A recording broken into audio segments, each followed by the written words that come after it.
She could do something about that light. So we're suddenly a little fuzzy.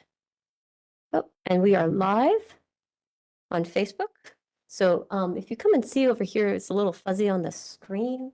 Or I can put the, oh yeah, the focus change. So, but is there a way that we can have the screen off so that we're not looking into infinity? Is that better? Like the autofocus? Yeah. Okay, and I will see what it looks like on Facebook. If you're joining us, this is just the tech check before the Institute for Humanities begins its What's Up with Higher Education program. Thank you very much for joining us, and we'll get started in about a little less than half an hour.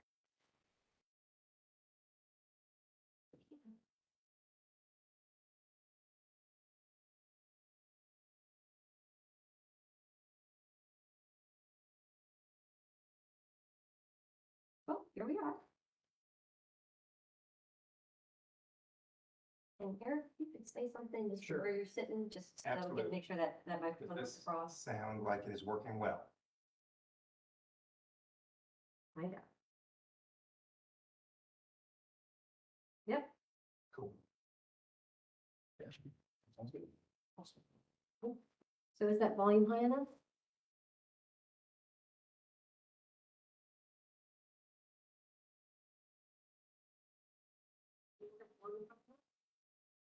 Okay, and just wait one more second. And if I speak to this microphone, this comes across on Facebook Live as well, doesn't it?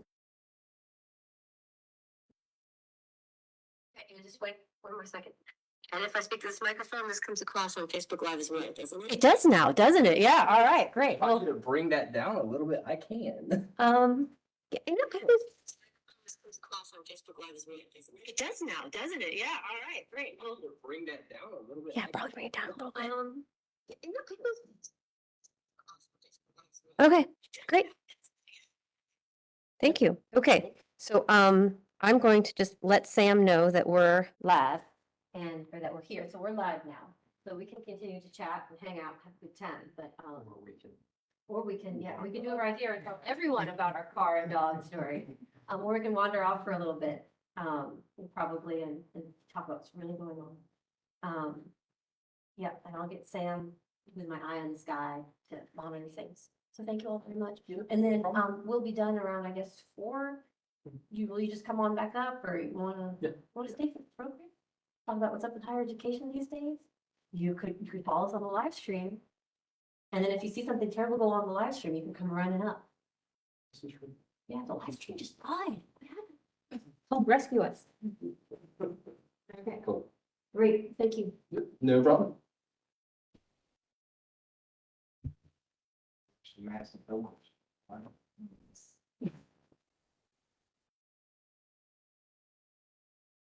So what are you going to do that?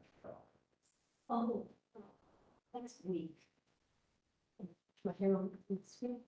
That I set you with the screen, where I can see everything going on. Oh, no, it's not. We'll find out today, going for surgery consult. Oh, here, I mean.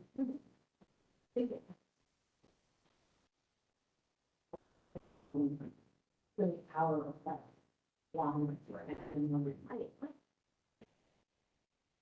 And so the fact that. Still, she has to come, the surgeon of having it will be more in enforcements. And she always screams in her phone, she is a little.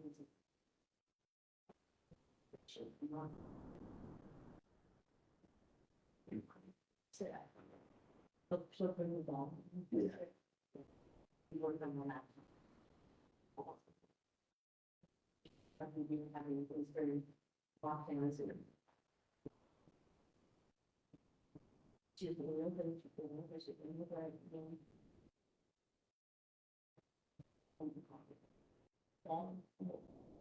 Even the boy. She did that on my. On, and she, I didn't believe that. So when the boy called to kind of say, you're the favorite thing, bro. And it was cut.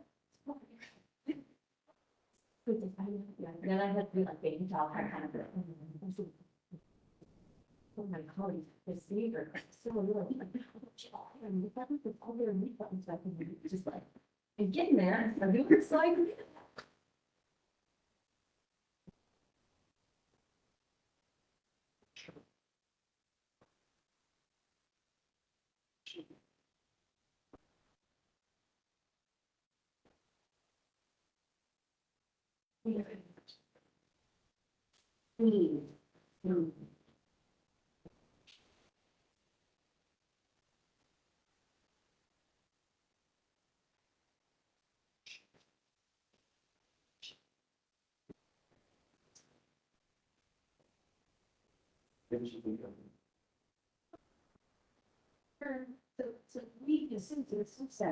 So we, I've already put us on Facebook Live, and I'm keeping this there.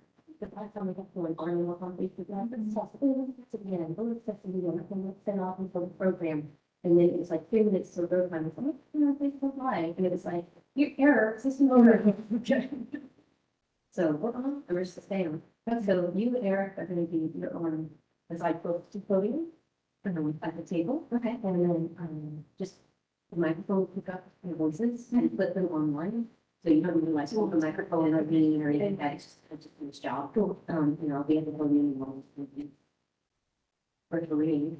And one of the things that because people who ask, you wanted to have a floating mic, or I wanted to have a floating mic, there's no floating mic. Because they can't do, they do something I want. So, if you're not uploading that, someone asks a question, or there's a comment that you want to respond to, you could just kind of keep account of it. So if someone says, what about issue of critical race theory? I'm like, so, what's that question about critical race theory? Okay, just when people on the live stream can, some of the questions. Okay, good. Cool. That was Thanksgiving. Well, I'm 6. He was okay, but then he was out for the daycare longer than me. But it was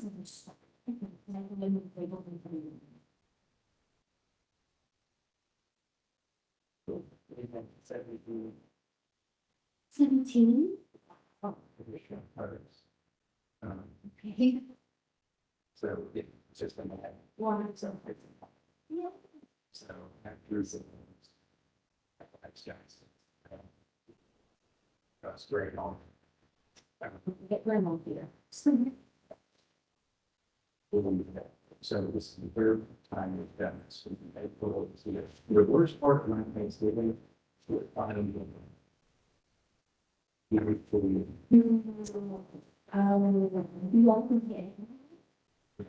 I'm sorry. Recorded this here. It happens. You hear all that, but it's too far.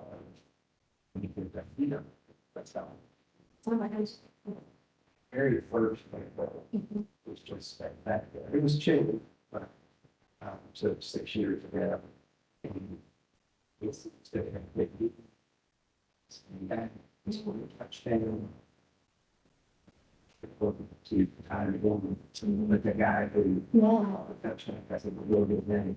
Yeah. I mean, it's down on all horse happy like he was. And that one, with the legs, like he was real. Yeah. Such a good people. So they will do the person, yeah, there's no bad. That's the active one. It's the very one. So. I think it's so cool. That's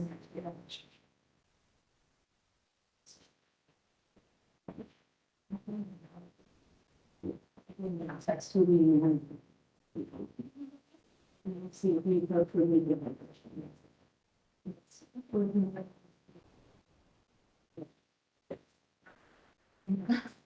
Yeah, that's usually what I, well, we don't get into we're putting on 5 particular students. But we hadn't had the class speak this in 6 or 7 years. That's really nice. What's happening is just being success.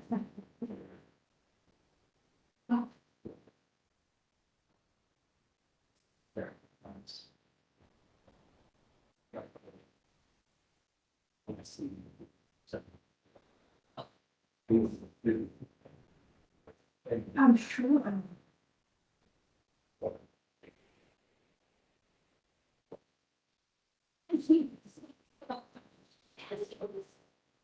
Okay, so that just killed everything because we're, okay, that's another golden foliage. Let's do it. Survey process, survey times, and we make the building. So they're going to practices that they're working for, and one of the practices qualified for final form. And so the students like, there's like the final thing later, because if you can't, it's on the last, final down slot, and then you have to could raise it to zero. And so, you know, I didn't know for the earlier, so I'm angry with that, so you need less time to prepare, you need to be football. So it should use with this practice, where, keep it on it. And so like, I didn't, when you could have, I was thinking of any one of that, and said, you know, I just want to know the chemicals in this situation. I don't want to see it happen.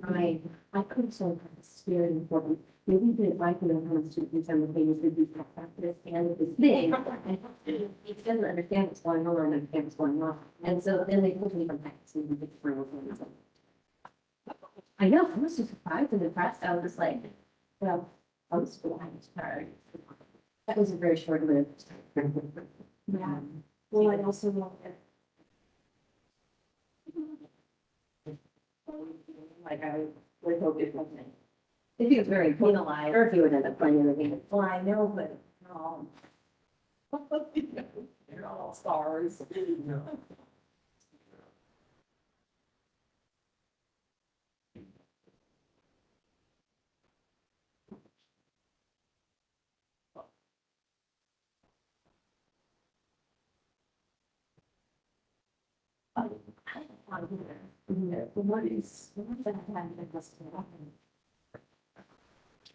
Especially.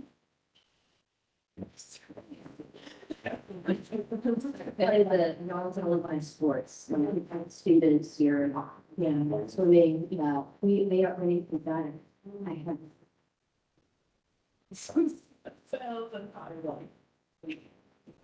It's fine, and then there's the UNC basketball team, and that's a different thing.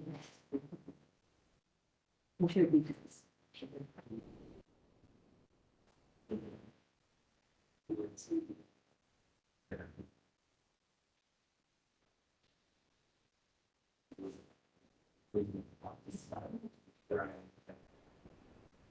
Oh, what were thoughts?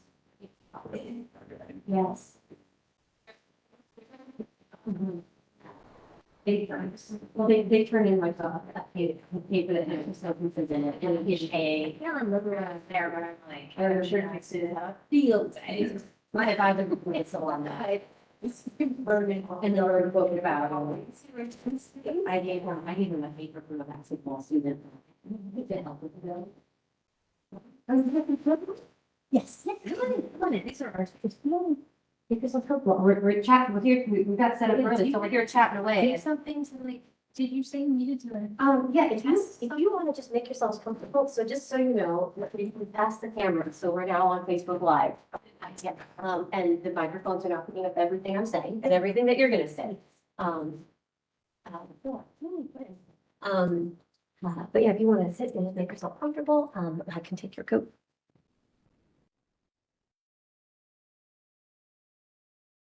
Oh, you're gonna take it. Oh, I can do that. Let me take your coat for you. Yeah, even well. Okay, and I just need to,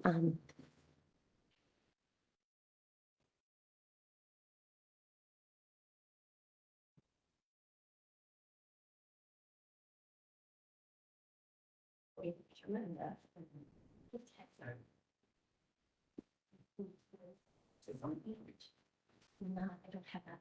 Dr. Cosby. Okay. Yes. Good job. Absolutely.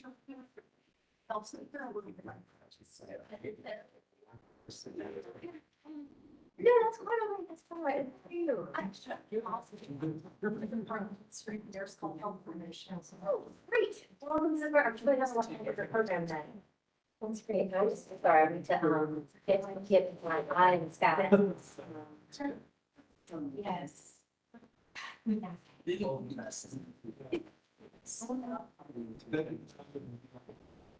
Yeah. Then I one friends. Well, that's what it was. My boss.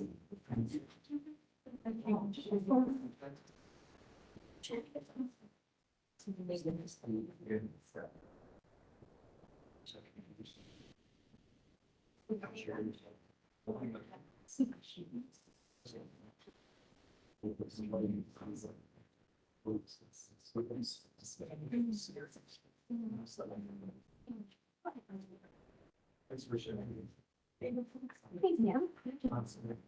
Good, how are you doing? Okay, can you do WebEx chat with me to keep track of the questions? Okay. Oh, let me invite you to the meeting, just a second.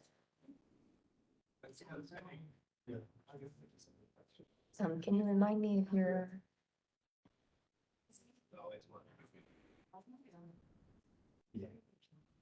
I need the actual address.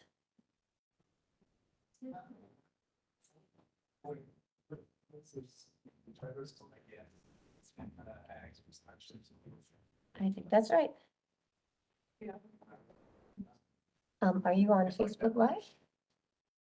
Okay.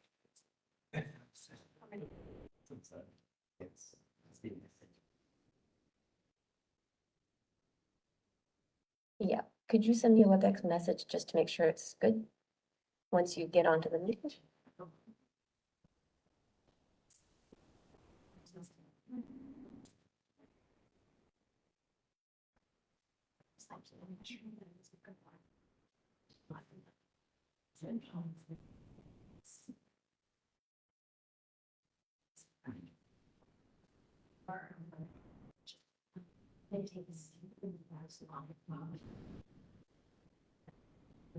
Nice.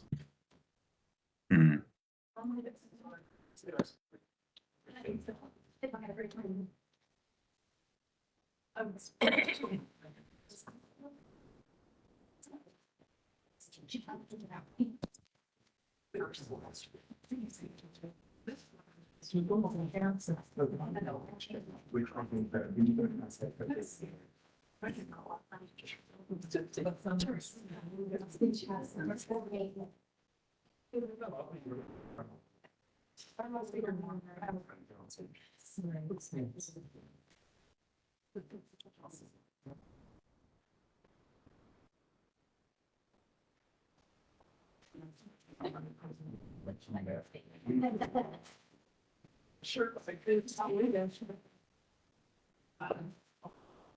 Oh, so it's.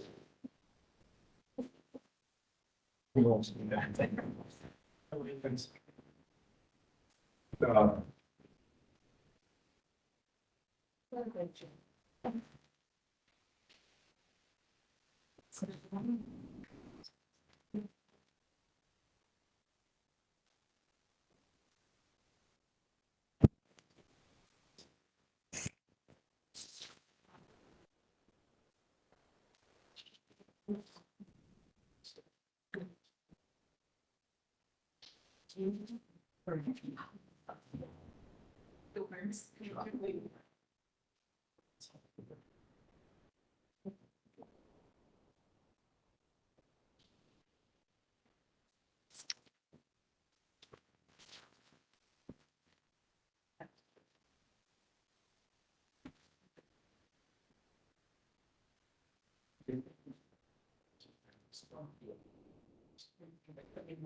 Wait.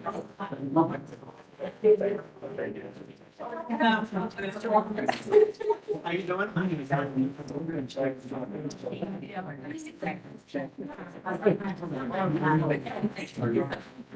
All right, feel free to get yourself comfortable. It is two different things, so we'll probably start.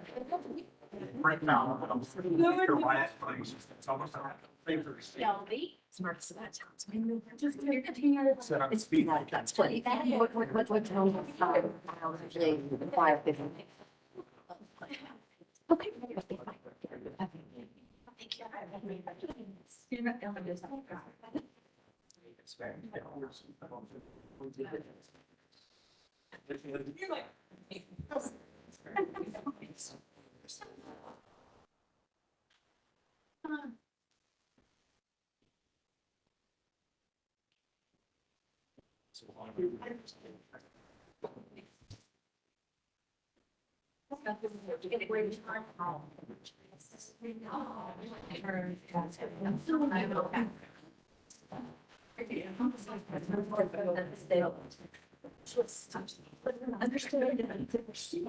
Yeah.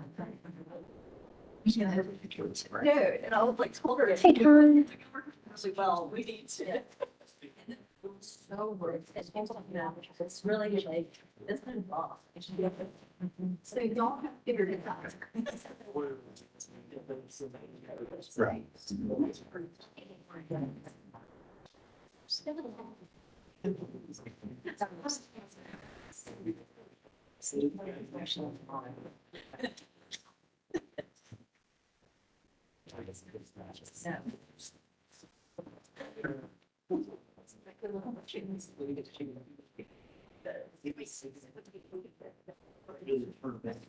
I don't know.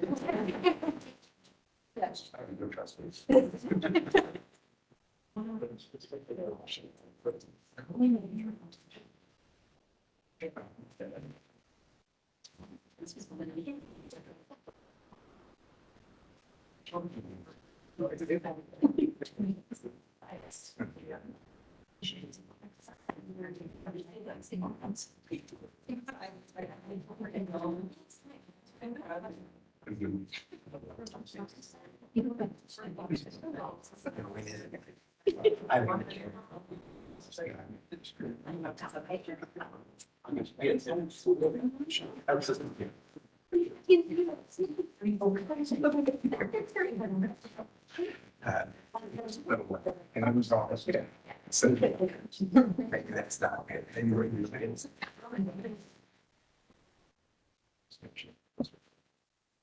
Wait. Okay.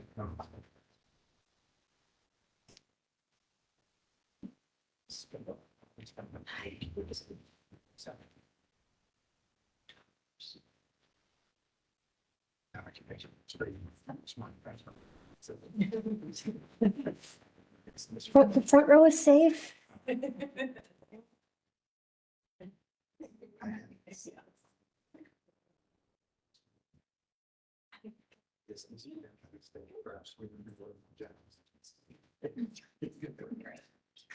you should. So. It's good now.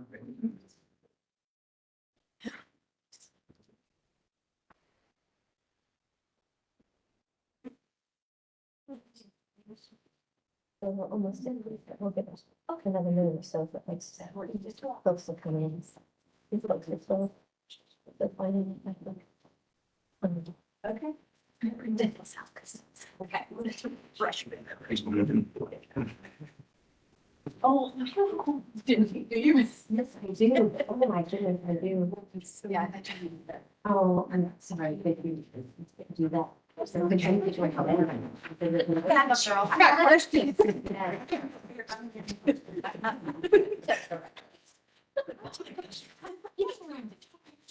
You guys are started talking. No way.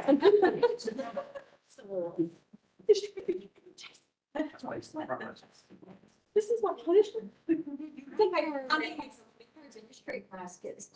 Personalized dinner. Yeah. It was fantastic. If you would have been nicer.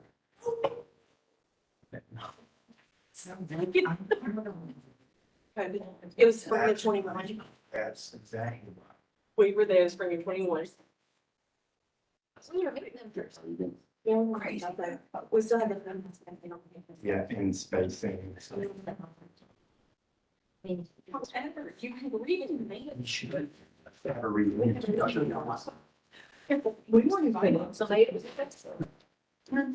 We wouldn't have turned you away. That's in the things. Pick on your whole department for not showing up. Reading to them. Like, you know, what's the me, you know, all abandoned and it's. And I did that like 5 times, so. Thank you. I appreciate it. Thank you. All right. Perfect. Okay. All right. Hello, everybody. Hi. Can we do that again? I love it when people answer back. Hi, everybody. Ah, that's great. Oh, we started these conversations with the Humanist series during the lockdown of COVID, and you just kind of would say things out into the ether and just hope someone somewhere was picking it up. This is so nice.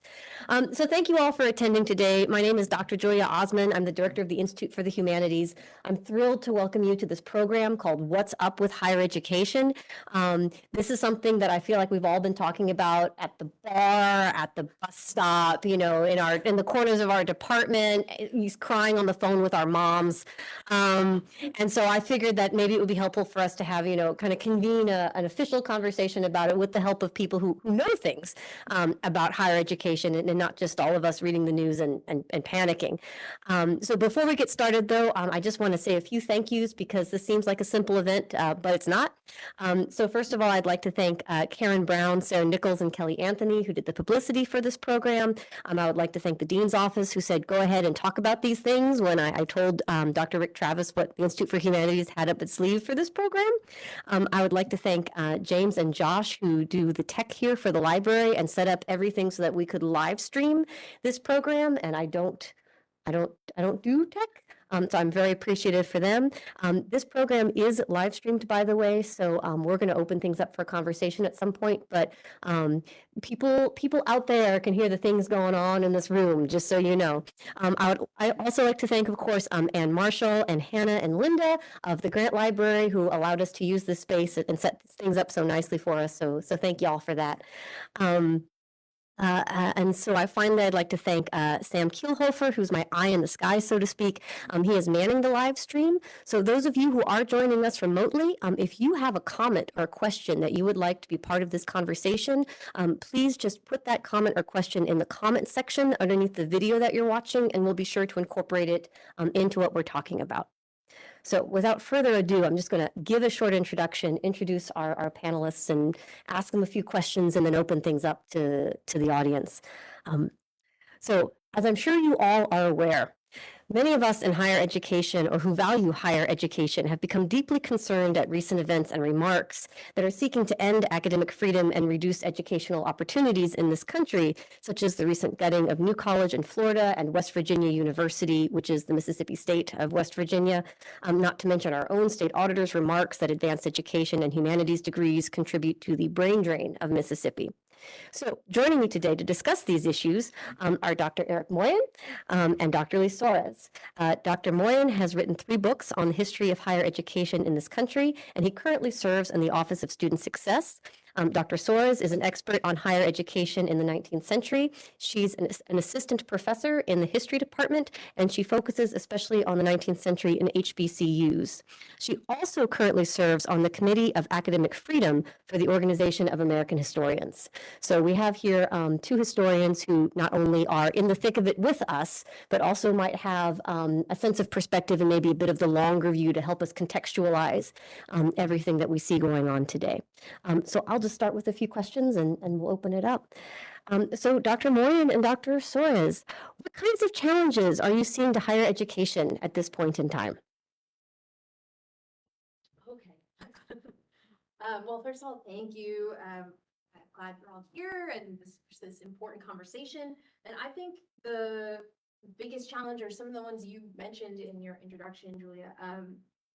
The fact that elected officials are scrutinizing curricula and trying to exert control over what is being taught in classrooms, both at the K-12 level and post-secondary levels.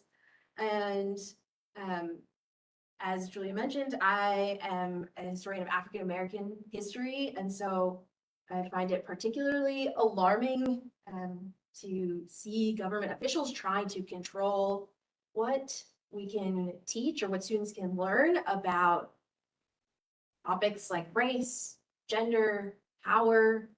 And then I'll also add that as a Black woman who has spent much of my life navigating predominantly white institutional spaces, I also find it very disturbing to see attacks on initiatives that are promoting diversity, equity, and inclusion on college campuses. Thanks, Eric. Maybe I'll start with one, this challenging, troubling time and some of the things that we see going on. Trying to put some silver lining on that is that it does give us an opportunity to say why this is of value and why, in this context, history matters. And what's happened at different institutions and thinking back on when are some of the earliest discussions in American history and higher ed about these kinds of challenges. You can go way, way back all the way to colonial times, when even before William and Mary existed as an institution, when there was a request from England to help fund a college to help save people's souls with the religious ethos of the time, and the response back from not the king, but one of his employees under his charge, right, is the kind of infamous souls, exclamation point, question mark, damn their souls, make tobacco, right? Here's what we want you to do. And continuing in colonial times, George Whitefield, sometimes when we talk about his name, we think of Great Awakening. We also have to understand that he was, many consider, one of the first celebrities in the United States. And he and the faculty at Harvard in the 1740s got in letter writing fights because after he had given one kind of less than positive speech about what was going on at Harvard, he was not invited back on his next tour through Massachusetts. And so they started this kind of letter war about how terrible faculty were at Harvard and those kind of things. So one of the things about academic freedom, I think, to remember is that it's not the value in academic freedom is not that everything is always okay, and that there isn't going to be tension. There will be, but that in that tension, academic freedom stands and is there, because we don't need academic freedom if everything's wonderful all the time and we don't get to critique things. But what's worrisome about some of the things that have been developing recently is that going to break? Are we going to see not where the tension is there, but academic freedom holds? But no, we're going to, remove this academic freedom element. So those are just a few initial thoughts. And I'm sure that everyone in the room is familiar, but just for the sake of being clear, could we just go ahead and define academic freedom and why it's so important and so crucial, especially in the universities? Lee, you're on the committee, so I'm kind of tossing that one to you. So academic freedom, as many of you maybe know, it's a well-established principle. This isn't something that, is only emerging in this moment. It's a well-established principle that states that people at academic institutions, that includes researchers, teachers, students, need to have freedom to think and pursue and examine ideas, complex ideas, free from interference that's unreasonable from political officials, from donors, from trustees, and other entities. And this is a principle that has been around for a long time, and has even been sort of reinforced by the Supreme Court. There have been Supreme Court decisions. There's a famous one in 1957 in Sweezy versus New Hampshire, where the Supreme Court committed to the principle of academic freedom and said it was vital that academic institutions be independent from government control. Yeah. So it's really important just for the sort of innovative research, the pursuit of knowledge, the pursuit of truth. It doesn't mean just say whatever, whenever you feel like it, but that, people in academic spaces need to have the freedom to do important, innovative work, think through complex ideas. And this is something that has also been broadly accepted and embraced by many Americans across the political spectrum. I think there have been studies that show most Americans across the political spectrum agree that that it should be faculty and campus administrators who are determining, what gets taught and how, and that's not really the job of public officials, of state legislatures, for example. So some of what we're seeing now violates that and is a break in some ways from that sort of tradition. So has this happened before? I mean, as you both kind of understand the longer history of higher education, are these kinds of challenges or these kinds of tensions or this challenge to academic freedom that we're seeing right now, has this happened before and we're just kind of repeating a pattern that occurs regularly? Or is this something new that really should sound the alarm for those of us in higher education and those of us who care about higher education? It definitely has, there is a history to this, and there's a reason why there's a push for academic freedom. And you can go back to, again, colonial and new nation era times. There's a little liberal arts college on the other side of the Appalachian Mountains, Transylvania, with the first university in Kentucky. And there were deep-seated political battles over who was going to control that institution, largely from a denominational perspective, even though it had to do with theological arguments, but the infighting took place at the legislature.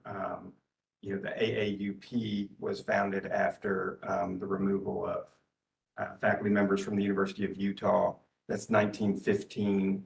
So these things have been going on a long time. Before that, Trinity College, which becomes Duke University, has a faculty member who he dared to say kind things about Booker T. Washington. And when he did, there was an assault on Trinity College. And again, in that case, and they wanted this faculty member removed. Trinity College refused to do so. And they really gained a great deal of prestige from that. And it's one of those stepping stones to before the Duke money comes in when that happens, but it's not anything new. Yeah, and in my research, I see some similar things, but often in a slightly different context where it's not always necessarily sort of overtly or directly stated why, faculty or administrators are getting removed or being fired or they're not being renewed. But when I'm looking at the stories of early public HBCUs in the late 19th century, if you're looking at newspapers, a lot of times stories are circulating about folks, trustee boards and elected officials from exerting influence on and trying to interfere in sort of hiring processes to basically silence faculty and campus leaders who are speaking out in forthright ways about the importance of Black political rights and are challenging the status quo in the state. And I think, there's sort of, we see that again sort of in the civil rights era as well. We just sort of silence certain kinds of discussions on college campuses. So in that way, it's, there are historical antecedents for what we're seeing, but in other ways, it does feel like this is a different kind of moment, just the brazen sort of wave of interference or legislators trying to determine what gets taught and what is going on in classrooms. And again, yeah, that really goes against sort of what sort of standards have been accepted by most Americans for the last century or more. Yeah. And I will just say, and this will be my last question before I open it up, but looking, and of course I'm from the Institute for the Humanities, I have a dog in this fight. And it seems a lot of times that it's the humanities programs that are the most targeted ones, language programs being cut, arts programs being cut, philosophy programs being cut, history programs where people are told what kind of history or how to teach that history, things along those lines. And those seems to mostly come from the Republican Party in the United States. So is there a reason why the humanities are so targeted at this point? I mean, even our own Shad White, the auditor of the state of Mississippi, said that kind of faulted the humanities for what he considers the brain drain of Mississippi. So is there a connection there or a reason for that you would want to speak to? Well, I just want to for a minute. Yeah, go for it, Lee. I've opened the door for you. Yeah, not only did the state auditor in Mississippi in his report highlight these certain academic programs, especially in humanities, including women's studies, Black studies, world languages, as he said. But then, and he, kind of blamed them, I suppose, in part for the brain drain. But then on Twitter, he also called them garbage fields that produce graduates with no real skills. And I think those of us who work in these fields or who even just care about higher education, I would hope, right, understand that how do we define what a real skill is? Because from his report, you think, real skills means only like earning a high income or, some kind of vocational related type training. But I think those of us who work in the humanities think that writing well and thinking well and thinking, deeply and critically about complex problems and issues, or being able to communicate with non-English speakers in a global economy, right, would be highly valued in many professions. So I think that the targeting of humanities is not like only in our minds. I think that is real and needs to be named. And as for why, I think it seems clear that it's a sort of veiled attack on so-called sort of like leftist ideas, which also has a long history in this country. And to Shad White and other elected officials, I would think if they cared, in a genuine way about keeping, professionals in Mississippi and attracting people here, that, rather than interfering in what's going on campuses, they would maybe concern themselves more with keeping hospitals from closing and, eliminating government corruption. And I think there are a lot of other areas where, they have and should exert influence. And most people would agree that, what college curriculum is not one of them. Eric, do you want to weigh in? Sure, I'll say this. I'm not a political scientist or a political commentator, but as you mentioned, Julia, broadly defined, I think if you look across the country and even very conservative states, a lot of this, we've got these examples in Florida, but it's not overly popular. I'll give you an example I'm from Kentucky, so I know a little bit more about what's going on there, but the previous governor there came out with similar ideas that, hey, we need to be cutting these programs that don't produce jobs. And in a deeply red state, that governor lost an election while the Republicans across the board still won.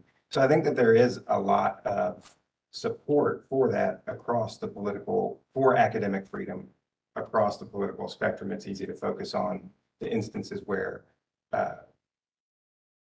that exist right now, but I think that there's something to that folks on the left and on the right understand that this is really, really important that we allow for this freedom. I hope so. I hope so. So any questions in the room or anything that people at this point would like to contribute to the conversation, or that you'd like to hear Dr. Moyne or Dr. Soares speak to?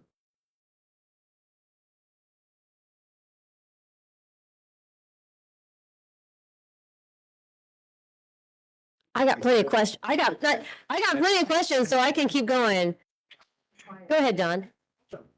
So, I mean, thinking about this, in broader historical terms, it's not particularly new. I mean, Du Bois, who had gotten funding to do his study, Philadelphia Negro, from Penn, when he didn't produce a study that confirmed their preconceived notions and biases about Black people, particularly poor Black people, that funding was cut. So this has been an ongoing issue, problem for certainly African-American scholars. And I mean, I think as recently as the Black arts movement of the late 60s and 70s, I remember a story that Sonia Sanchez told me once, where she basically said that the FBI visited her because she was teaching Du Bois. And so I'm curious, how do you navigate clearly an environment that's always been hostile, particularly to people of color who do important work in the academy, particularly when money is on the line? Because academic freedom, certainly, the assaults on academic freedom are concerning, but there's a much simpler way of silencing people. You just cut their funding. So I'm curious, how do you begin to navigate that reality when, it's really easy to say, well, we're just not going to fund you anymore?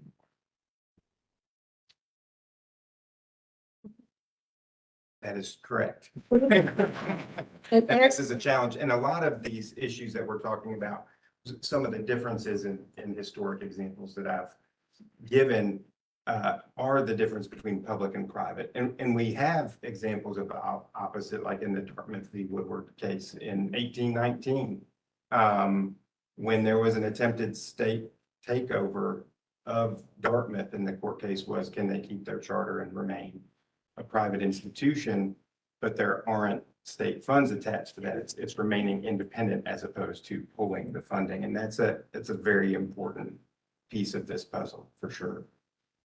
When Anne Moody was organizing civil rights, activist work, she did so mainly on the campus of Tougaloo. And she was asked, why didn't she do more collaborative work with Jackson State? She said, because they're scared. They're funded by the state. I think there's something as well to remove it from outside of this political element, that for those of us working in higher ed, how we can do a better job of speaking about our mission and what we want to do, because it's so easy. There's an awful lot in higher ed literature now on the corporate university. And as we go out and preach jobs, jobs, jobs, then that makes it, as opposed to, when's the last time you've heard, someone say, you should go to school here and spend your hard-earned money here, or take out loans to go to school here, because we want to make you a better person and a better thinker. And those are very important things, that we want to be better people and we want to be better thinkers. And so, reminding people of that, I think, is an important thing that we can be doing in higher ed.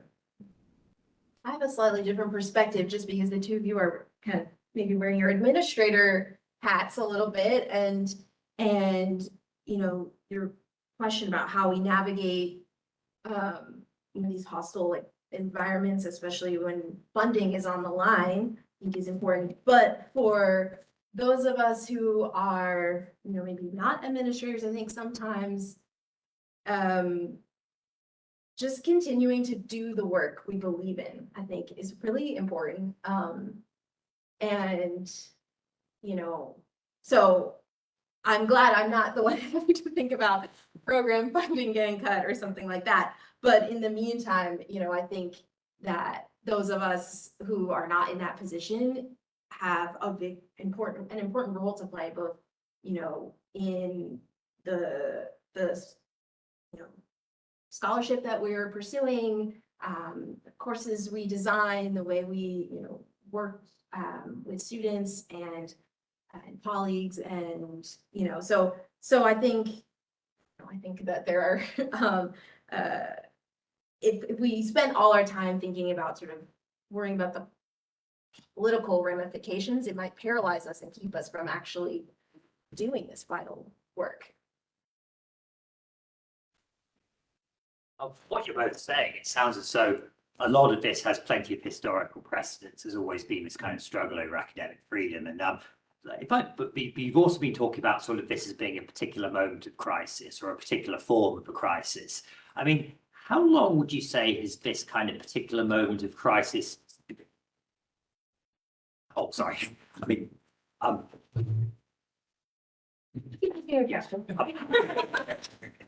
how long has this particular moment of crisis been going on?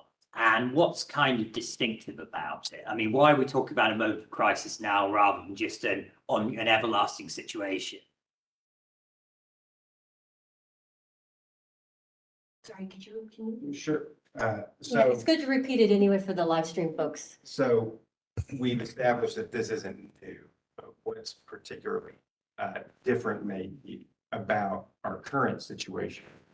I think one thing that we have to take into consideration with that is social media and how voices are amplified and how even saying things that you may not entirely believe, if they get clicks, beneficial for people, and that to be in the news creates something that people want. And so I think that may be part of it, where previously, okay, you read it in the newspaper or it might get mentioned on the news and then it's done for the day. Then you're on to whatever else it is, as opposed to a continual. I think that element has changed some of the discourse. Yeah, like a sort of nationalization of that, yeah. Yeah, didn't Shad White get his degree in one of these fields? English, I think. So Shad White is a Rhodes Scholar and a Truman Scholar. Rhodes Scholar. What does that mean, Don? I think it means the Rhodes Trust is embarrassed by what he's saying, but I can't know that for certain. I think it means that what he's saying is disingenuous. I think it's just political red meat. I think he wants to run for governor eventually. But it's frightening to think that that's kind of statement that it's that kind of statement that he thinks is going to get him a governorship. But he doesn't actually believe these things because how quickly. Minds change over time. Yeah. Yeah. So there is a question on the live stream that is very brief. And it just says, what about the demographic cliff? Okay, well, you look like you know what the demographic, go for it. Question. So as we're talking about this, and as you mentioned, social media and how this is being, higher ed is being demonized right now. How is that playing with the demographic cliff in the sense that we have fewer students coming into higher ed and we have this demonization of higher education? Is there any historical, or do you kind of have predictions of how this is going to play out and how these two very large things are going to collide and impact our future, our next 10 years of higher education enrollment? Eric, if one of you could go ahead and just define demographic cliff for those not familiar with the term. Sure. During the Great Recession, and I don't know the percentage numbers, but American families went from, these are not correct numbers I'm about to give, approximately, I don't know, 2.1 or 1.9 children per family to 1.3. And again, those are, I don't have those in front of me, but the number of children in American families on average decreased, and that has not returned to pre-Great Recession levels. So starting in the next year or two, college age students, there are going to be far fewer that exist to attend institutions, and as institutions have adopted in many respects a more corporate growth model that requires continued growth. And we know that this applicant pool is drying up, and so it creates some concerns, obviously, so. So what about it, I guess, is the question that was posed on the live stream? Or if you want to address any of the things that you've been talking about. Do you have any ideas? Or anybody else. It's like, yeah, go ahead. Demographic is not a perfect justification for defunding the departments because less revenue is going to come in. So that's quite scary. And I would like to ask a follow-up question to that. Is that not going to or produce or exacerbate the labor crisis that is going on in higher ed as a result? People are having extreme difficulty finding gainful employment in the humanities. And so I think that those two things seem to go hand in hand. And I often wonder what's the best way to address that problem as someone completing their PhD in history.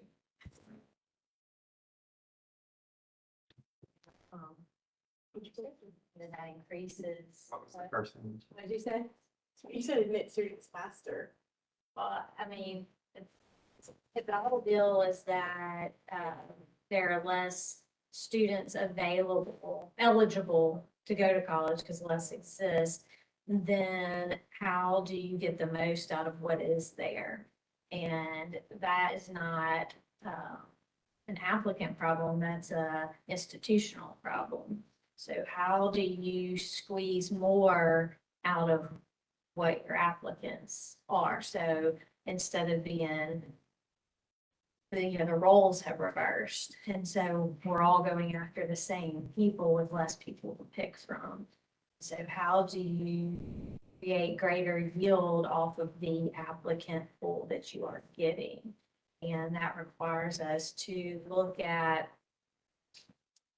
our admissions practices,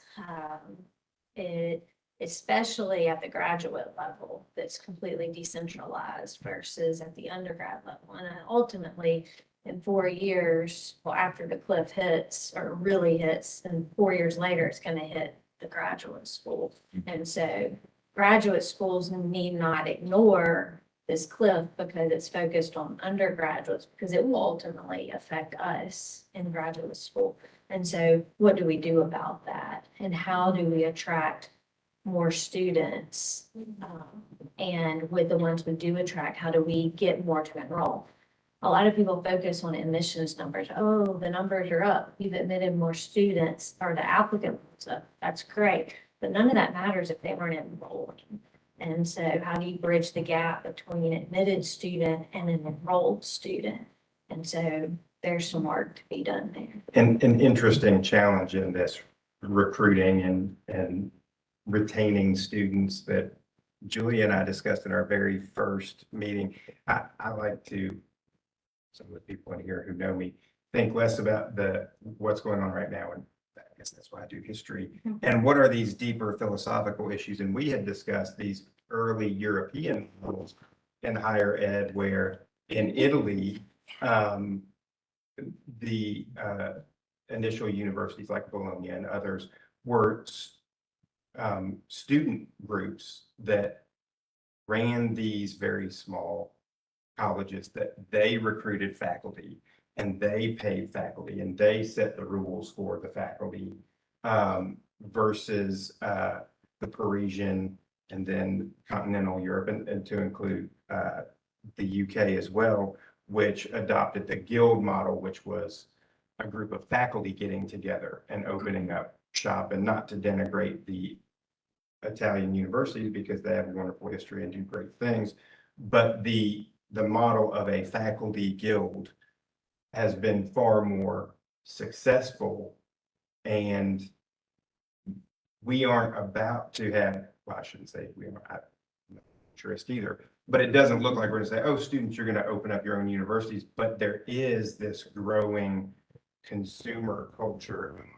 I put the money in, this is what I should get out of it. So even though we're not changing the governing structure, there is this student control in some respects. And if you think about it, I'm very interested in higher ed and athletics as well. But this consumer culture, or the customer's always right, doesn't work well with higher ed, because what we're asking people to do is to come in and pay tuition for us to tell them how they're wrong so that they can get better. And so that they can, do better research, write better papers. And so we feel that tension. And if you look at it from an athletic perspective, can you see, and this is coming in athletics too, and coaches are going to have to deal with it, but players saying, well, I don't really want my coach to tell me where I need to be on the field or on the court or whatever. I think I want to do it my way. That doesn't jive with this coaching or training or learning. That's not how education works. Yeah. It's not. And sometimes we just have to express those things that, hey, red on your paper does not translate as Professor X, Y, or Z is mean. It translates as they care, that they're taking the time to read this closely to help you change these things. So, One of the things that I'm thinking about listening to this, I'm like, have not heard of the demographic click before, so this is interesting. More great news. But yeah. but it's making me think just about how, as some of you were saying, just how interconnected all the different levels of education are. And so in the same way that you were saying, graduate programs need to also be concerned about what's going on in college, at the college level, and college faculty and staff need to be concerned about what's going on in the K-12 levels as well, because, I think, that this emphasis maybe on like tracking students early for, future majors. I just learned about at the partnership school here in Starkville, like they're thinking along those lines about sort of like kind of helping students prepare for future majors, and that they have, a number of sort of clubs that are affiliated with particular programs here at Mississippi State. But I don't think they have a single club yet that tracks to like arts, that is affiliated with an arts and science division. They have, I think, a veterinary program, engineering, and so there might be ways that humanists or social scientists, and those of us who work in these fields where we're worried, that rightfully so, worried about and being undermined in the future. Maybe there are things we can do to,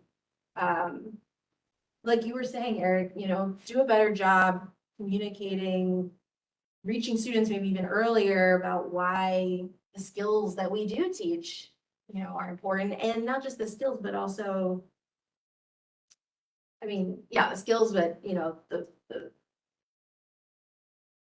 the exposure to, different kinds of ideas and thinking about, culture and all these topics that are so important, and finding ways to kind of make that, I don't know, Yeah. But I, Uh, like, there's more maybe we could do to, make the case, I guess, for. And I don't know exactly what those tracks are at the partnership school, but again, going back to history in the 1890s, Charles Eliot, when he was president of Harvard, hatched this ingenious plan where he said, let's get leading university presidents together. We don't have any standard admissions to admit students into universities. So the committee puts together these tracks that certain universities are going to follow. If you want to go to Harvard or Princeton or Yale or Michigan, then you're going to have these courses. And so by saying we're going to put together admission standards, they were really dictating high school curriculum. And he faced criticism when that came out because people complained, these are all academic tracks. This is all preparation for college. What about preparation for life? And his response was preparation for college is preparation for life. Now, a quarter of a century later, there's the National Education Association sponsored something called the Cardinal Principles, and that changed the higher ed curriculum to offer far more practical programs, which has its own sorted history and who got sorted into what programs and how that played out.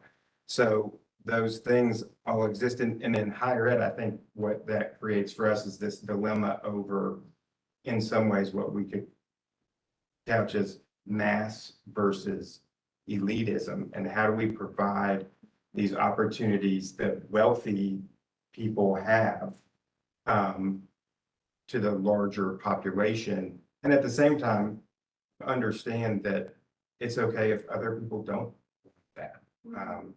They're not interested in getting their PhD in history, and that's a-okay. So they're big issues. Yeah, that is one of the concerns, is one of the reasons why I wanted to have this conversation, is because I always had the idea that, isn't it great in America where you don't have to go to Harvard or Yale or them Ivy League places to get a really solid education. If you want to learn about really great French history, you can come to Mississippi State and you can learn about fabulous French history here, if I do say so myself, but you should be able to go to whatever your state university is and be able to afford a very high quality education. And then when West Virginia University got a lot of its programs axed, suddenly I was wondering, oh no, like, are these programs only going to be available for the elite again, instead of being available to everybody like they had been for a short time? And I'd also just want to get back to, you said something very important about graduate education and graduate students a little bit earlier, and how that's connected to labor in the university. Because we've been talking a lot about undergrads and administrators and faculty, but we faculty are able to teach a lot of the large courses we teach, and the undergraduates can take a lot of those requirement courses they take, because graduate students provide most of the teaching labor for that, and at a fraction of the cost of a tenured faculty member, not to mention adjunct faculty and things. So where do the graduate students kind of fit into the difficulties that we're looking right now? There aren't very many jobs in higher education in humanities fields. We're producing graduate students who will have PhDs and are ready to take on what jobs might be there. And in the meantime, graduate students are also suffering from a lot of the challenges that faculty are, especially I think in terms of student demand, what students expect to get from their teaching assistants, and also in terms of kind of the squeeze, the shortage of funding, and the emphasis on other things that we're hearing from our state legislators. So do we want to discuss that at all? And anything else that I left out from your comment earlier? I think that's a great place to start. Okay, great. Fix it, Eric and Lee. Or somebody. I would say one challenge, and I can say this because I'm on 2 search committees now, for positions I'm excited about. But what I'm noticing is that in addition to the graduate students who are ABD, who are finishing up or getting ready to defend, they're also having to compete with folks who have 2, 3 books, whose programs are being contracted or they're trying to get out of Dodge. So we have a lot of folk in the applicant pool who could very well be associate, not full professors, who are applying for assistant professor jobs. Sorry, grad students. Um, Any other thoughts? It's just a thought. that, Just a thought. again, the grad student GA, grad teaching assistant, model again gets at some of this corporate model that we have followed, that is creating a lot of challenges. We're not a company, we're a school. I've got, if you want to join me, grab a pitchfork. I've got thoughts on that. There's another question in the live stream following off from our conversations about the demographic cliff, and also that I think is tying in with some of the things we're talking about right now. And it also ties in with the question, another question I wanted to talk about while we're here. And the question on the live stream is phrased like this. It says, if the demographic cliff is real, why not allow folks to learn trades and other non-college skills by offering such things at the university? And this ties in with a question I had for you all as well, which is many of the challenges to higher education seem to want to turn universities into more like vocational schools. And is it possible that the needs for education have just changed in this country? I mean, do we need to address what universities teach or think about, what kinds of classes we offer and what people want to take? So those are the I've kind of combined our questions together, but we talk about vocational school as well. Well, I will give an example. Mississippi State has a very good relationship with the community colleges in the state, and a lot of those vocational tracks, we have articulation agreements here, and people may not realize, oh, we have, our Bachelor of Applied Sciences, or we have different programs in what was instructional systems and workforce development that if you finished your 2-year degree and you're working at a plant nearby, you can finish that and get a 4-year degree in very similar things where it's not just that skill, but it's deeper thinking about what this skill involves and entails. So those things do exist.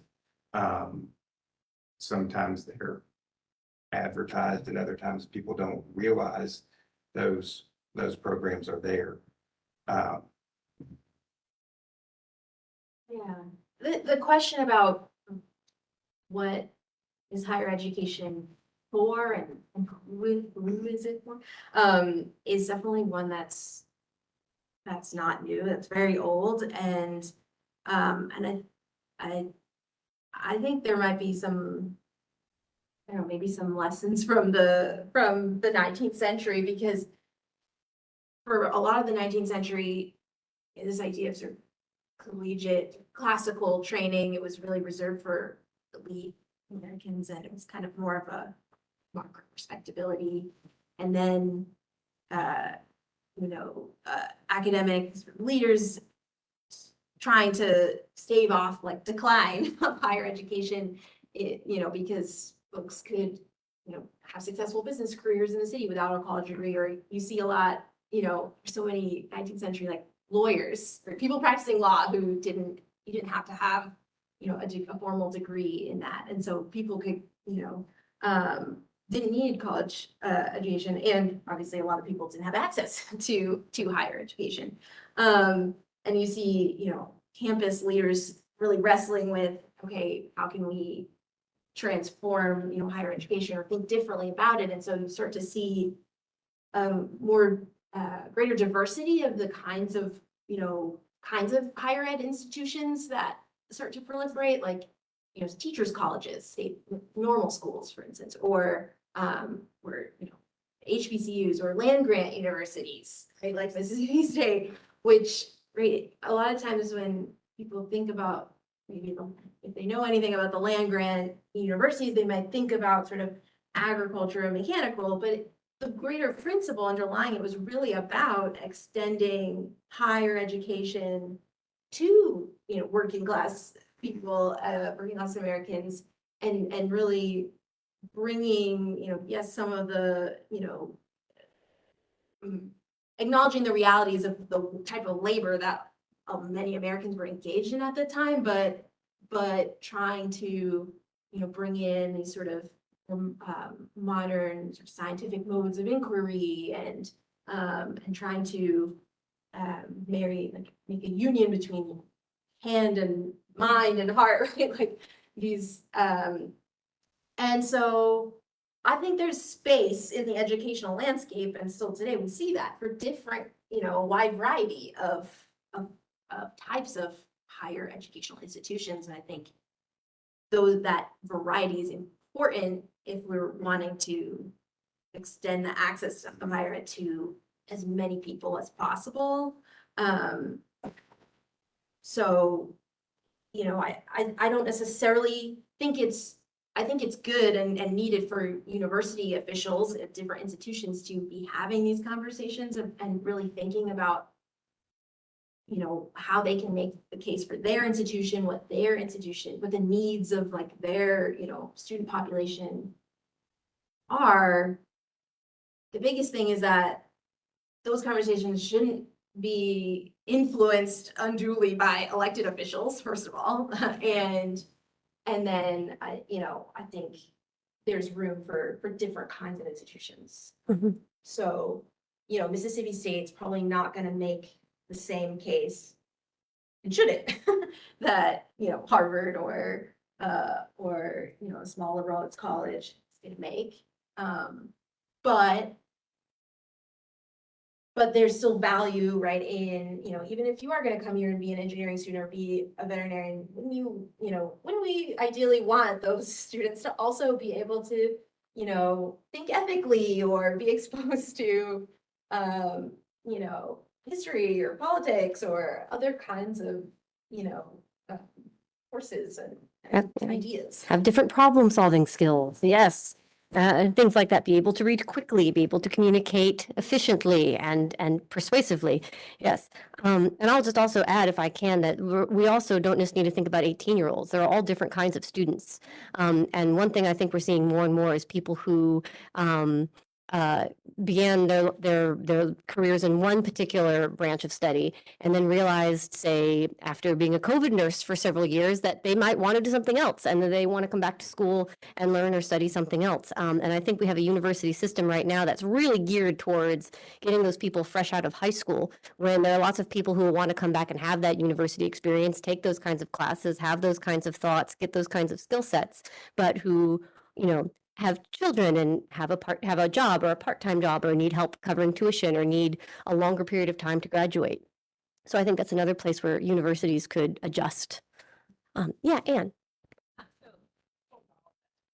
45 minutes has made me think a little bit about the confluence, I think, of all of these forces that we've been talking about, and to sort of bring it back to like the Shad White argument for a minute. I mean, I think colleges and universities have a lot to hold up to these days, not only because, I mean, really, when you think about it, the politicians, whether they be in Mississippi or in Texas or in Florida, or West Virginia, where all of these things are happening, are responding to voters, right? And the voters are people who don't always think that new ideas are a good thing, right? And especially in the last 10 years, with this increasing awareness that history is, tells us as much about our present as it does about our past. That can seem dangerous and does seem dangerous. And politicians have told people that that's dangerous, right? News networks have told people that that's dangerous. Then we're also in this time period where there's unprecedented student loan debt. And where, we're talking about generations that for the first time can expect not to do better or even as well as their parents did. And so when you put all of those insecurities together, that's a lot that's a lot for our colleges and universities to have to bear, right? Like all of that, the financial pressure where you've got, having advised our history undergrads for over a decade, they come in and they're like, well, my parents don't want me to even be, talking to a history advisor because they think I will have no job when I get out of here, right? So from the get-go, when they come in the door, they want to know what job, and their parents, the parents want to know what job. not just because they're paying tuition bills, but because they want their children to be successful, right? They want good things for their kids. And so that's just a lot. That's a lot to, I mean, I guess I'm ending on a negative note here, but. I mean, thank you for that, but I'll try and finish on a positive note. So And we've got more questions on the live stream, so we're not quite done yet. And we'll wrap up soon. Yeah. I thought you Yeah. want to share those questions. Oh, okay. Well, if we want to do a big info dump, let's follow Anne's model and like bring a couple more thoughts into the thing. So just some other thoughts that are coming from the live stream. One is, what about unionizing TAs as unprotected laborers? You know, would that work within the university system? And how does that work within the university system? And then to what extent should we be looking to other countries who have university and vocational schools when we think about expanding university programs? So you just mentioned like the great university forebearers in Italy and Paris. What about current German universities that sometimes offer both vocational training and more humanities-based education and everything that Anne said? Okay. I think one of the challenges for the United States is where in other parts of the world, we talk about high stakes testing and P12 testing and what a big deal it is, or an ACT score.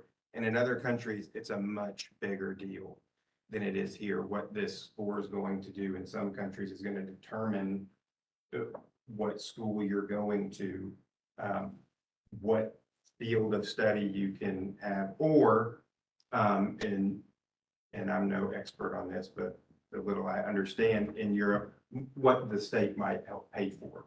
Right, you can do something else, but this is what the state is going to provide versus here where you're in second grade and your teacher says, you can be president, and we tell people you can do whatever it is you want to do.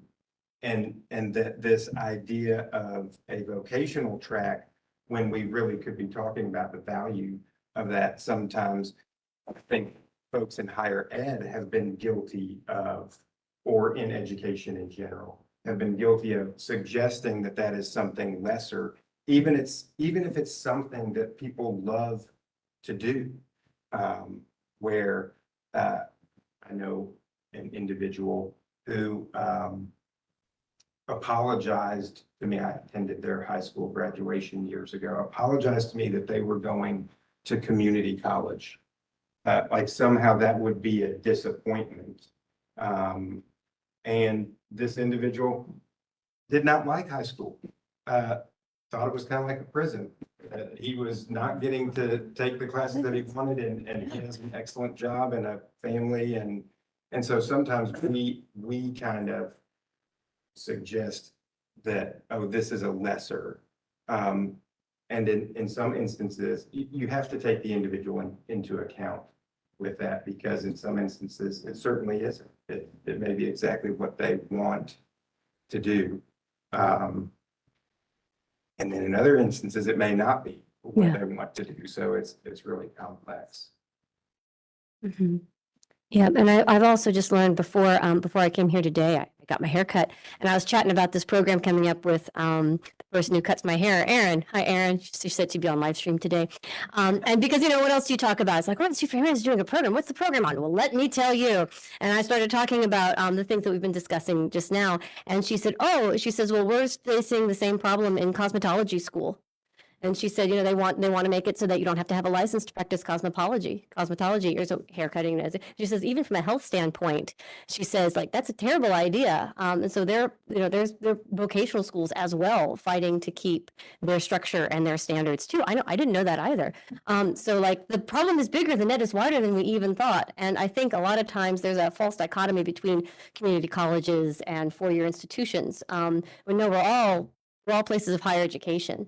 We're all trying to help and reach students, and we all are finding ourselves subject to control that we don't think someone should have over us. So, yeah. All right. So I feel like we should end on a positive note. real quick, what do we do next? So I feel like we've teased out an awful lot of problems here. It's good conversation. We've talked about being a bit more upfront about, the value of critical thinking and the value of reading quickly and being able to communicate and things like that. Anything else that we should be doing as we walk out these doors to make sure that I don't have to have this conversation again in 10 years as part of the Institute for the Humanities? Let me answer one question. One of the challenges with graduate students unionize, I'll go back just a little Oh, bit. please do. Yes, graduate students can unionize. That makes things more expensive. Unless the state is funding things, if we pay more graduate students, what does that do to, right? And so it's not that that's a bad alternative. It's just the economics of. And so who is it that we're going to pay less, or who is it that we're going to charge more? There are, all kinds of difficult questions there for that. In terms of moving forward, I think Lee mentioned this earlier, doing what we do because we believe in it is a wonderful thing. And the positive little note that I was going to share, my history of higher ed class, we had our last class last night, and we were discussing the course and what's next, and we have a few international students in there. And despite all of these problems, it makes me think of a book, I think it's called A Beautiful Mess, and the unlikely rise of American higher ed. The ascendancy, right? It is a beautiful mess, and it always has been. And yet we had people in the class yesterday saying, not preaching to other students, but from other countries saying it took me 2 years to even get admitted to come here. And I'm privileged to be here. And I'm so thankful for the opportunity to be in the US at a higher ed institution. And that, hey, there are a lot of things going really, really well. And that people all over the globe want to be here. And we can highlight those things. I think sometimes we sell ourselves short on that. I'll add that there are resources available. There's been a lot of organizational activity, responding to a lot of what we've been talking about. And so there are like resource guides, for instance, and I don't know if you have access to like sending something out, but there's a really good one by PEN America that's about like making the case for academic freedom in politically challenging times. And it's, a short PDF that was put together by them and the American Council of Education and other organizations like AAUP and if you belong to sort of like professional organizations, a lot of them have committees or units that are trying to think about maybe how a specific discipline can respond to in this moment. So take advantage of those things that are already out there. We don't have to be reinventing the wheel when we're thinking about how we might, respond to questions about the importance of academic freedom or things going on, in our states. So that's one thing. And then on a sort of, like more as far as what's giving me hope, I'll echo, the students really are, I'll admit, maybe you can tell I'm not from Mississippi. And when I was getting ready to move here and start this job a few years ago, I was a little bit nervous about how students in particular would respond to learning about the complex truths about US history. And I have just been so pleasantly surprised and been felt so rewarded by seeing how students are really eager to engage with these ideas. And both at the undergraduate level and at the graduate level, I feel like the students, that take my US history classes, that take my African American history classes. And so I suppose there might be some self-selecting there, but overall, I'd say, students, they recognize some of the gaps that maybe they have had in their secondary education, and they are hungry to learn more. So this idea that that, you know, some politicians like to put forward that, you know, they can't, it's quite condescending, I think, to our, you know, to college students who can absolutely handle learning about hard things and want to learn that no matter what their major is. Most of my students are not history majors at the undergraduate level, but they're interested in learning about the world around them and the past and the present and, you know, helping shape the future. So that gives me hope. I feel better now too. Thanks, guys. All right. Well, as we thank our presenters, I just want to make one little note is that thank you guys so much for your time and thank you for your expertise and thank you for taking some hard questions and giving us some things to think about. In appreciation for that and in honor of your expertise, I am very happy to present each of you with the highly coveted Institute for the Humanities Humanity Coffee Tumbler, so you may stay caffeinated as you do your good work. And with that, let's thank our presenters.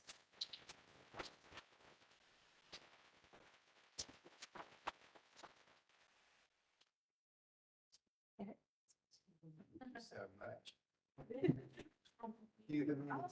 Wonderful. It's humanities everywhere. You help humanity everywhere. So much. I don't know you. Good morning. Thanks very much. Really